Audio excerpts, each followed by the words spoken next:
Karen demands VIP table, claiming to know the owner, but I'm the owner and she was left crying with a $4,000 bill after my revenge. Karen storms into the restaurant screaming that she knows the owner and that we must give her and her group of pals the VIP table reserved for celebrities. The trouble is, I own the restaurant and have no idea who this lady is, but I decided to play along and see what happened. During dinner, one of the girls asked me whether I thought my life was meaningless because I worked as a waiter. That's when I realized all bets were out and I was going to exact my retribution. This is what I did. This occurred around Christmas and New Year's. My grandparents immigrated to Canada from Italy in the 1970s and established a restaurant. When they died, my parents took over the restaurant, which they grew and enlarged throughout the decades. I've been working at the restaurant since I was 15. As my parents became older, they retired and became snowbirds, spending the winters in Florida. They sold the restaurant to me a few years ago, but they kept a tiny percentage of the stock as a monetary source of income in addition to their savings. As soon as I took possession, I modernized the old place.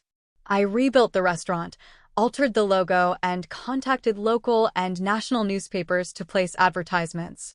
I invited food critics, bloggers, and vloggers.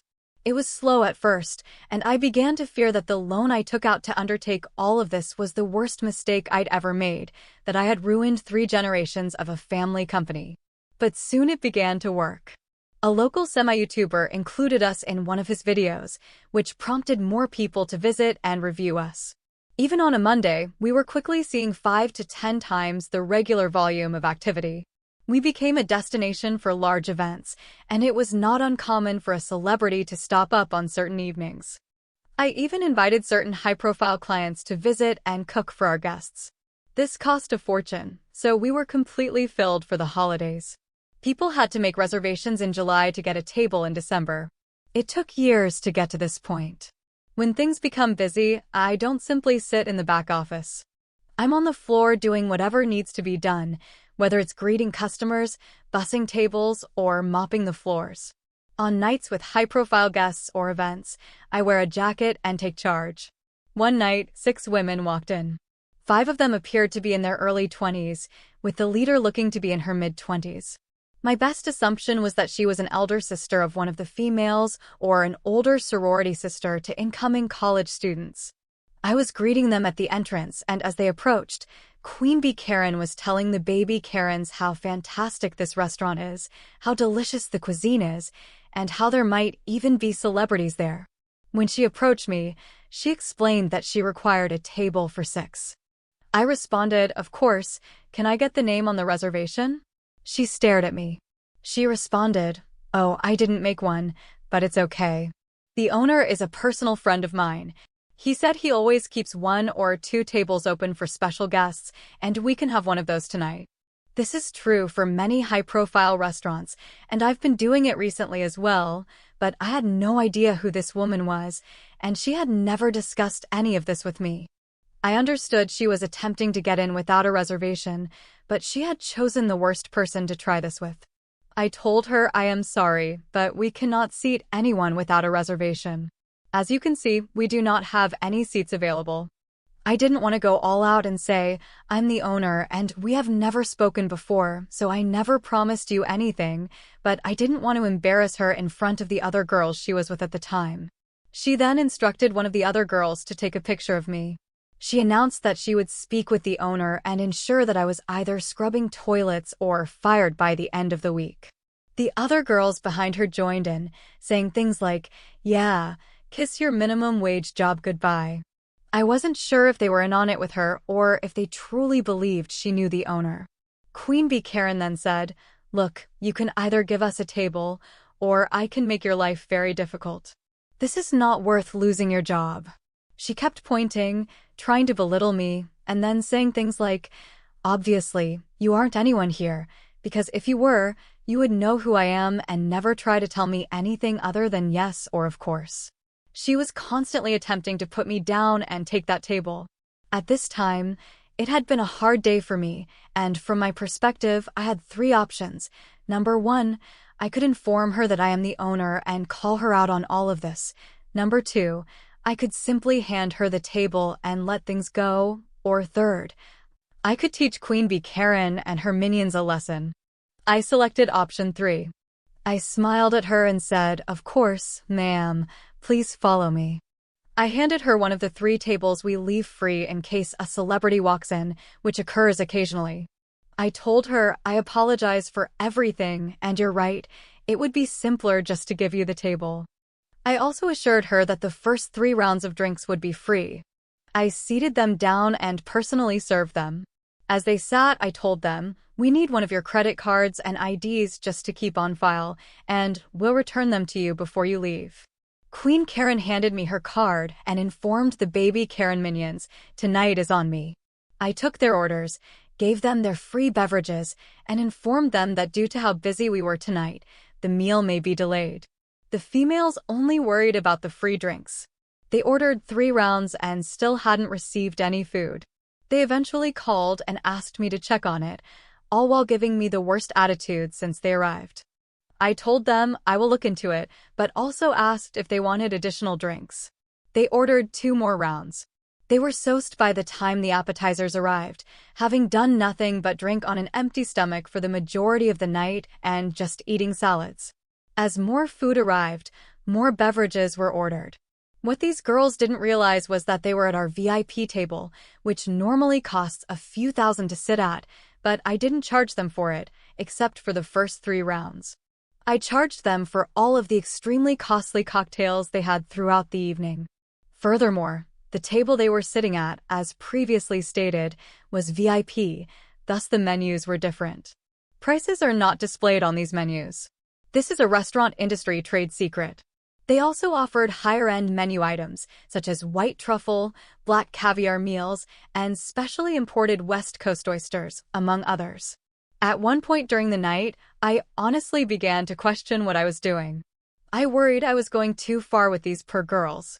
They might not know any better, but certain things encouraged me throughout the night, such as when one of the baby Kens questioned whether I thought my life was pointless because all I ever became was a server.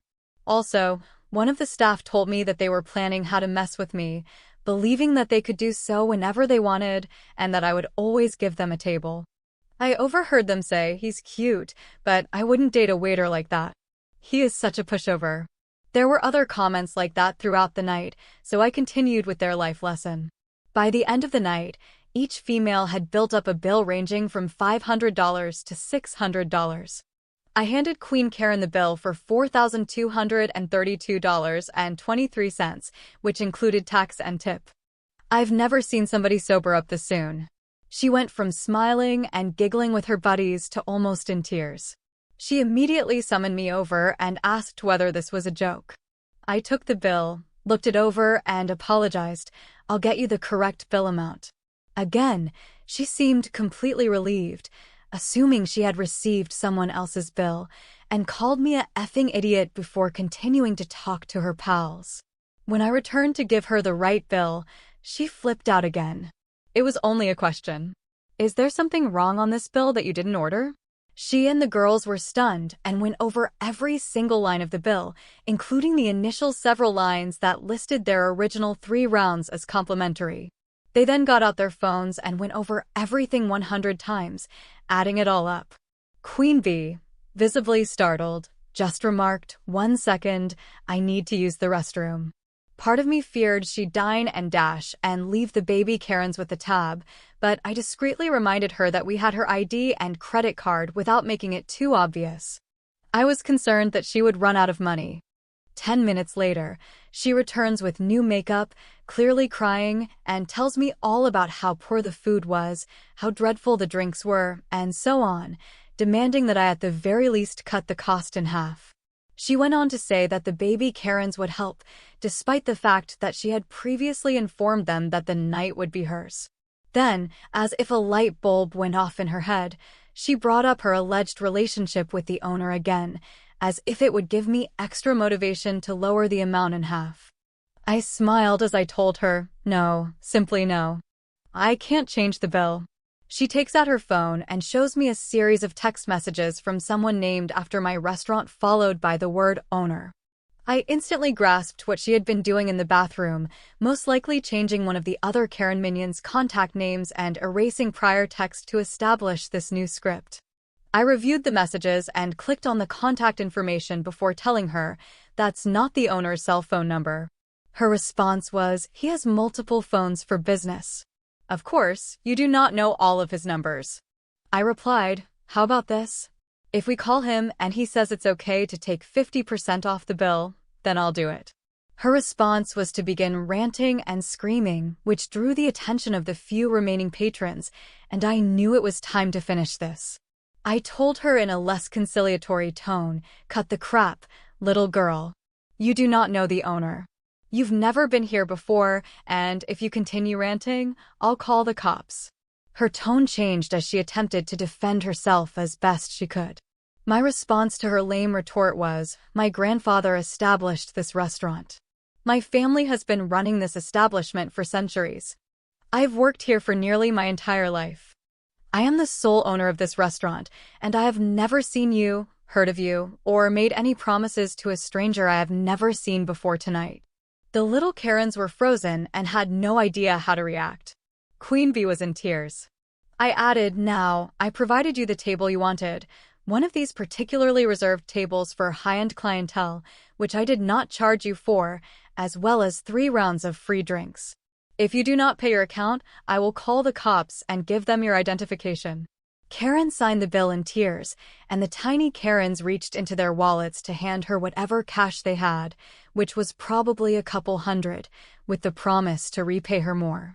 2 days later, an angry man arrives at my restaurant and requests that one of my bartenders talk with me. I was in the back office working, so he had to wait for about a half hour.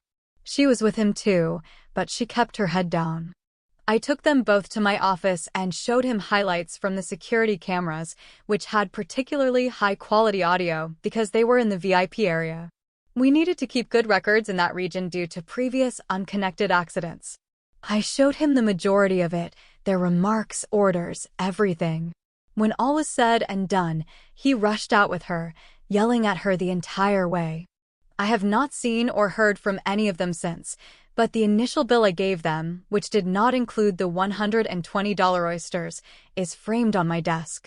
As a side note, I did not lose as much money on the table and 3 rounds of drinks as you might expect.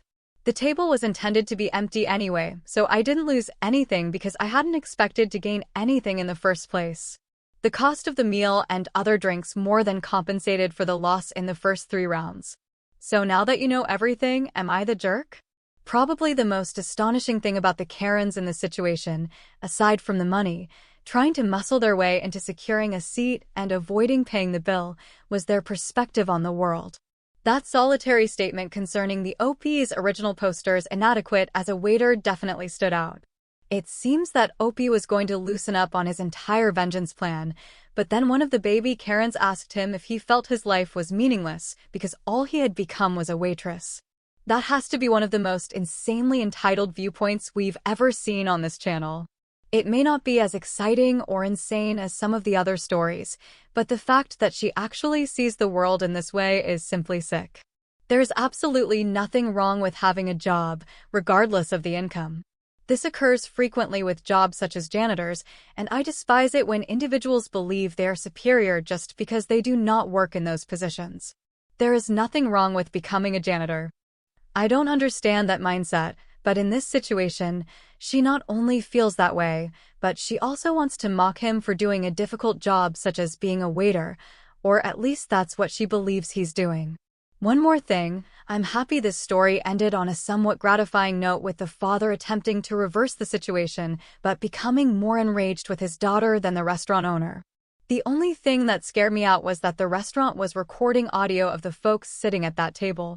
I would probably avoid going to a restaurant if I knew my talks were being recorded. Anyway, I'm glad it worked out for the OP, but please tell me how you would have handled the matter if it were your restaurant and these were your customers. Was the OP a jerk or not, and why? Thank you for watching. If you haven't subscribed yet, please do so and hit the notification bell to stay updated with more shocking real-life stories happening around you.